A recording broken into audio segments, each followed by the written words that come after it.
Well, One of the things that really stands out in terms of the experience of living here, uh, I wasn't sure how I was going to survive financially other than very inexpensive, try to, and part of the goal in building the house was to, make it very cheap to live here.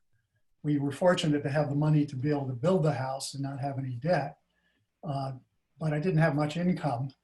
Uh, and after the house was done, and I was sort of, wondering how this was all going to work, out of the blue, and a job offer came that fulfilled my highest aspiration, which had always been to be able to work full-time teaching the Transcendental Meditation technique, working in the TM organization, but also live in a beautiful place in the country. So I grew up in the country in upstate New York, and living with nature was a big part of my desire. And that was just remarkable. And I've been more comfortable financially than ever in my life in the 10, 11 years that I've been living here. And I really attribute it to the support that comes from living in a fortune-creating building. It really, really worked for me.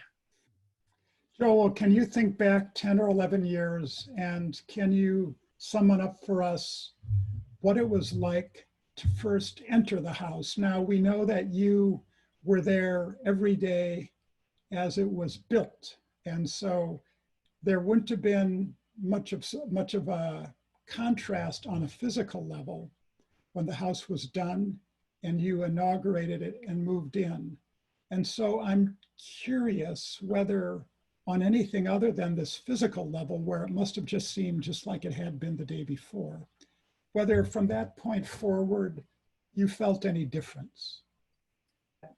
It's the real contrast is noticed by other people. We had various open houses, local green building tour we were on 2 or 3 years. And so we had lots of visitors. And some of the visitors who were fairly near neighbors, but who had never actually been in the house and who we'd never actually met before. A couple of them said that they were driving by the house as it was being built, and they felt something. They felt some energy coming from the house, even as it was being built. And it was a great fulfillment to them then to be able to, actually experience the house fully after that.